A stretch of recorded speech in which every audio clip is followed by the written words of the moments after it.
அண்ணே அண்ணே அண்ணே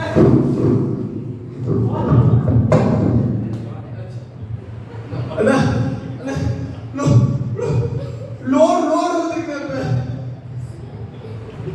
அப்பா லோன் தான் ரோடு வந்திருக்கு. அப்பா ஏன் இவ்வளோ பதட்டமா வர? லோன் பெரிய பெரிய லோன்லாம் வந்துருக்குங்க. வந்துட்டு ஏன் இவ்வளோ பதட்டப்படுற?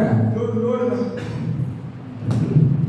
என்ன ரோடு, என்ன பொருள் வந்திருக்கு? அவன் மறந்துட்டேன். இப்போ போயிட்டு வர பாருங்க.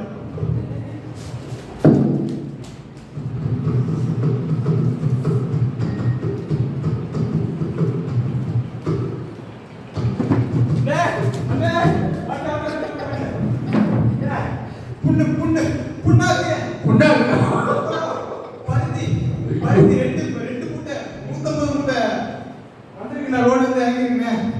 புண்ணாக்கா? ஆமாண்ணா, புண்ணாக்கு பருத்தி மூலையை வந்து இறங்கிருக்குண்ணே. எந்த ஊர்ல இருந்து வந்திருக்கு? இதை மாத்திட்டேன். என்ன போயிட்டு வந்தாங்க.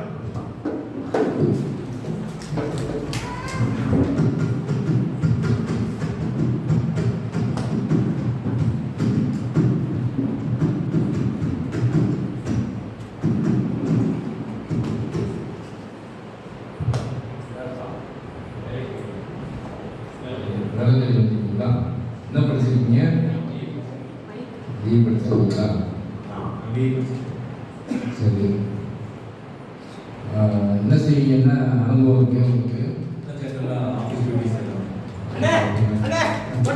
என்ன பண்ணலாம்? பெருந்தொழில் வந்திருக்காமண்ணே. பெருந்தொழில் வந்திருக்கா? சரி, அமைதியாக முன்னாடி. இப்போ தம்பிங்க ரொம்ப நடச்சுக்கிறேன். அப்படி செக்யூரிட்டியாக இருக்க அப்படி ரோடு வந்துன்னு சொல்லி பதக்கமாக வந்திருக்க. நான் என்னன்னு போய் பார்த்துக்கோங்க.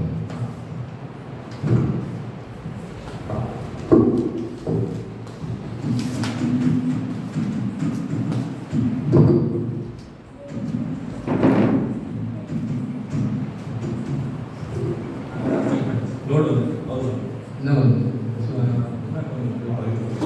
பொண்ணாக்கு 10 மூட்டை, அப்புறம் 30 மூட்டை, 20 மூட்டை. சரி. வண்டியை வெளியே பார்க் பண்ணிட்டு டிரைவர் வந்து சாப்பிட்டு. சரி. நீங்கள் ஓகேன்னு சொன்னீங்கன்னா, இடம் எங்கேன்னு சொன்னீங்கன்னா அவர் இறக்கி வச்சுருக்கேன், சாப்பிட்டு வந்தாருன்னு சொல்லிட்டு வண்டியில் இருக்குது. அப்படியா? பார்த்தீங்களா? பொண்ணாக்கு அவர் வந்து ஒரே டைம்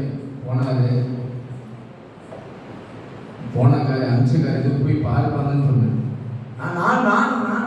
நீ ஒரு தனியும் போயிட்டு ஒன்று கேட்க போய் ஒரு காரியத்துக்கு நீ போல. அவரை பார்த்தீங்கன்னா போய் இன்னொன்னப்ப பார்க்குறோம் சொன்னேன். புண்ணாக்கு பருத்தி கொட்டை இத்தனை மூட்டை அத்தனை மூட்டை எங்கேருந்து வந்துச்சு எல்லா தகவலும் ஒரே நேரத்தில் வந்து சொல்கிறாரு. அப்படிதான் இருக்கணும். சரிங்களா? நீங்கள் வேலைக்கு ஜாயின் பண்ணுங்க. இப்போ தம்பி வந்து செக்யூரிட்டியாக இருக்க அப்படி இப்படி தான் இருப்பா அப்படி. சரிங்களா? கொஞ்சம் அவரை கைட் பண்ணுங்க.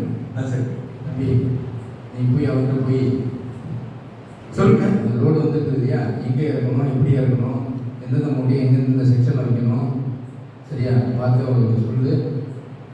நீங்கள் வந்து அவங்க பார்த்து கரெக்ட் பண்ணணும்.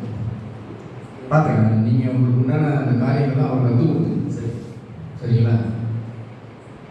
என்னன்னா நம்ம ஒரு காரியத்தை ஒரு வசனத்தையே படிக்கிறோம், அது ஆண்டவருடைய காரியத்தை கேட்குறோம் அப்படின்னா மேலோட்டமாக படிச்சுட்டு போகணும்னு வச்சுக்கலாம். இந்த மாதிரி தான் வார்த்தையை படிக்கிறோம். ஆழ்ந்து படித்தோம் அப்படின்னா, ரொம்ப கான்சன்ட்ரேட் பண்ணி படித்தோம் அப்படின்னா, அந்த வசனத்தில் ஆண்டவர் என்ன பேசியிருக்காருன்னு சொல்லி ஆழமாக தியானிக்கும் போது அந்த வசனத்தில் சொல்லப்பட்டுள்ள அத்தனை கருத்துகளும் அதை ஒப்பிட்டு பார்க்கும்போது அந்த வசனத்தின் மூலமாக ஆண்டவர் என்ன பேசுகிறான்றது நம்ம முழுமையாக அறிஞ்சிக்க முடியும், அப்டேட் பண்ண முடியும்.